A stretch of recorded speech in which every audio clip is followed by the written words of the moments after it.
नमस्कार, मी स्नेहा तुम्हा सर्वांचं खूप मनापासून स्वागत करते। आज आहे ना आपण बेसन लाडू बनवणार आहोत। हे लाडू पाकातले बनवलेले आहेत। बरेच जण ना हे पाकातले लाडू बनवत नाही कारण प्रमाण चुकतं किंवा पाकातले लाडू वळायला जमत नाही किंवा ते मऊ पडतात। तर असं काही न होता अगदी योग्य प्रमाण घेतलं तर हे लाडू खूप छान होतात। अगदी याच पद्धतीने याच प्रमाणाने जर लाडू बनवले तर ते खूप छान होतात आणि चवीलाही छान लागतात। चला तर मग रेसिपीला सुरुवात करू। पण त्याआधी तुम्ही चॅनलला सबस्क्राइब केलं नसेल तर चॅनलला सबस्क्राइब करा। तर सर्वात आधी ना 3 वाट्या बेसन पीठ घ्यायचं आहे। हे घरचं दळलेलं बेसन आहे। त्यानंतर त्यामध्ये 2 चमचे साजूक तूप घालायचे, मिक्स करायचे। छान असं मिक्स केल्यानंतर त्यामध्ये पाणी घालून असं घट्ट याचं पीठ मळून घ्यायचे। तर 3 वाटी बेसन पीठसाठी अर्धा वाटीपेक्षा जास्त पाणी मला इथे लागलेलं आहे।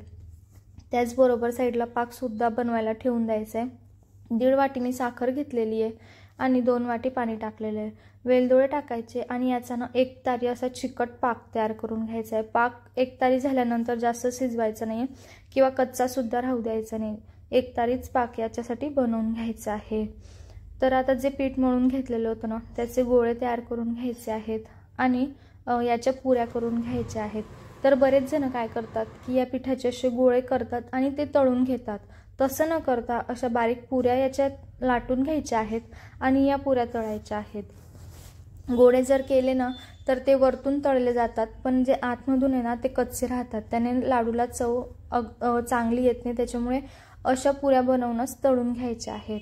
तर पुऱ्या तळण्यासाठी मी साजूक तूप वापरलेला आहे। तुम्ही जर सनफ्लॉवर किंवा डालडा वापरत असाल तर पुऱ्या तळताना 4 ते 5 चमचे साजूक तूप यामध्ये घाला। आता सर्व पुऱ्या तळून घेतल्या की त्यांचे असे छोटे छोटे तुकडे करून घ्यायचे आहेत कारण ह्या पुऱ्या ज्या आहेत ना त्या आपण मिक्सरमध्ये बारीक करून घेणार आहोत।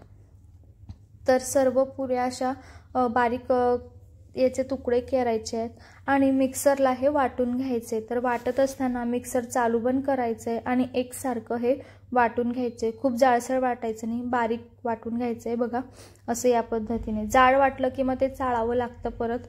तसं न करता वाटतानाच अगदी एकसारखं असं बारीक वाटून घेतलं ना की लाडूची चव सुद्धा छान लागते। आता जो पाक तयार करून घेतलेला होता तो यामध्ये टाकायचा आहे। पाक हा जास्त थंड नसावा किंवा अगदी कडकडीत गरम नसावा, तो थोडाफार गरम पाहिजे। आता थोडं थोडं पाक यामध्ये टाकायचं आहे आणि मिक्स करत जायचं आहे। मिक्स केल्यानंतर ना यामध्ये 2 चमचे साजूक तूप घालायचे। तूप घालायला विसरू नका, नक्की घाला, त्याने चव अजून छान लागते लाडवांना। तर आता हे मिक्स केलं की याचे ना लाडू वळून घ्यायचे आहेत। अगदी सहज लाडू वळले जातात बघा, कुठेही हाताला चिकटत नाहीये, सहज लाडू वळला जातोय। सेम याच आकारात तुम्हाला ज्या आकाराचे लाडू पाहिजे, छोटे किंवा मोठे, तसे तुम्ही बनवून घ्या। मी आता हे एकसारखे असे सर्व लाडू वळून घेते। बघा किती मस्त दिसताय ना लाडू, अगदी छान दिसतायत। या पद्धतीने या प्रमाणाने जर तुम्ही लाडू केलेत तर खूप छान होतात। एकदा नक्की बनवून बघा। रेसिपी कशी वाटली कमेंटमध्ये नक्की सांगा। आवडल्यास लाईक करा, जास्तीत जास्त शेअर करा आणि चॅनल सबस्क्राइब केलं नसेल तर सबस्क्राइब करा। धन्यवाद।